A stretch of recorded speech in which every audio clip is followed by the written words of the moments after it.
Assalamualaikum warahmatullahi wabarakatuh. Halo, ketemu lagi. Di pertemuan ini kita akan belajar interaksi sosial dan interaksi dengan lingkungan hidup untuk muatan IPS tema 3, subtema 1 kelas 5. Tetap semangat ya, pastikan kalian menyimak video ini dengan baik. Oke, untuk interaksi manusia itu digolongkan menjadi dua ya.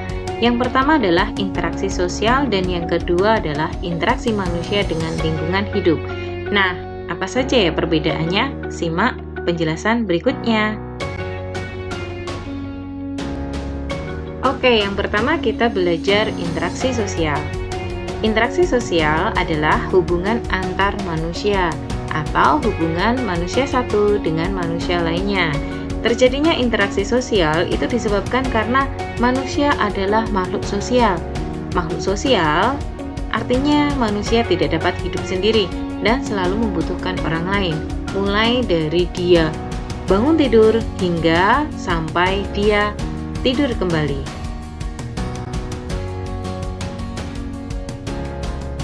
Oke, interaksi sosial itu ada 3 jenis. Yang pertama, interaksi sosial individu dengan individu. Artinya, satu orang berhadapan dengan satu orang lainnya. Yang kedua adalah interaksi sosial individu dengan kelompok. Di sini yang dimaksud adalah satu orang berhadapan dengan kelompok orang yang lain. Dan yang ketiga adalah interaksi sosial kelompok dengan kelompok. Untuk contohnya, silahkan simak penjelasan berikut ini ya. Oke, contoh interaksi sosial individu dengan individu atau satu orang dengan satu orang lainnya. Itu terjadi ketika kita sedang bertegur sapa dengan teman. Ada dua orang yang saling berbicara atau saling menyapa. Kemudian yang kedua adalah berjabat tangan. Dalam interaksi berjabat tangan dibutuhkan dua orang, satu orang dengan satu orang lainnya. Selanjutnya ada seorang dokter yang sedang memeriksa pasien. Kemudian ada ibu yang dengan tangannya sedang menyuapi anaknya. Selanjutnya ada kasir, seorang kasir yang melayani pembelinya. Nah, contoh interaksi sosial individu dengan kelompok, artinya satu orang berhadapan dengan banyak orang. Contoh pertama adalah guru yang menjelaskan materi pada seluruh muridnya di depan kelas. Satu orang guru berhadapan dengan kelompok murid. Yang kedua, tokoh masyarakat berpidato di depan khalayak umum.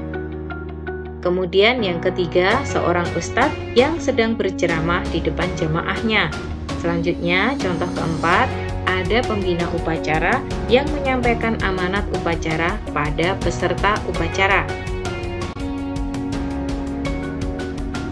Selanjutnya, contoh interaksi sosial kelompok dengan kelompok. Artinya, banyak orang berhadapan dengan banyak orang. Ada dua tim olahraga yang sedang bertanding atau lawan tim. Nah, di situ contohnya adalah dua tim sepak bola yang saling bertanding. Kedua adalah diskusi antar kelompok. Pada gambar bisa kita saksikan bahwa kelompok TNI sedang berdiskusi dengan kelompok mahasiswa. Dan yang ketiga adalah pertunjukan kelompok marching band di depan para penontonnya. Selanjutnya, ternyata interaksi sosial juga bisa terjadi di pasar loh. Coba kalian amati gambar pada layar. Nah, di situ pada gambar tampak bahwa adanya interaksi sosial. Interaksi yang terjadi bisa antara pembeli dan penjual. Bisa juga interaksi penjual dengan pemasok barang produksi. Atau bisa juga interaksi penjual satu dengan penjual lainnya. Di dalam interaksi sosial, kita harus selalu mengedepankan sikap tenggang rasa dan toleransi. Tenggang rasa adalah ucapan dan sikap serta perbuatan kita untuk menjaga perasaan orang lain karena adanya perbedaan dengan diri kita. Sedangkan toleransi artinya ucapan, sikap, dan perbuatan kita dalam menghargai perbedaan tersebut. Nah, manfaat dari tenggang rasa dan toleransi adalah yang pertama, kerukunan dalam masyarakat akan terjaga.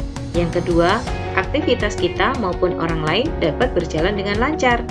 Yang ketiga, persatuan dan kesatuan bangsa akan meningkat. Dan yang keempat, kehidupan berjalan terasa menyenangkan dan damai. Nah, interaksi manusia yang kedua adalah interaksi dengan lingkungan hidup. Interaksi dengan lingkungan hidup merupakan interaksi manusia dengan lingkungan alam yang terbentuk secara alamiah. Contoh interaksi manusia dengan lingkungan hidup atau lingkungan alam. Contohnya adalah petani yang sedang panen atau petani yang sedang mengolah lahan pertaniannya. Kemudian yang kedua ada nelayan yang sedang mencari ikan di laut. Nelayan tersebut berhubungan dengan alam untuk memperoleh hasil dari bumi.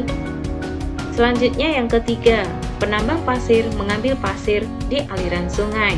Dia juga berusaha untuk mendapatkan sumber daya alam berupa pasir yang didapatkannya dari lingkungan sekitarnya.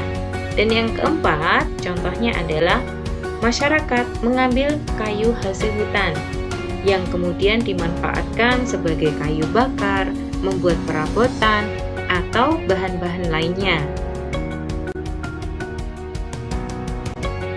Oke, kita sudah selesai belajar tentang interaksi manusia, baik itu secara sosial maupun dengan lingkungan hidup.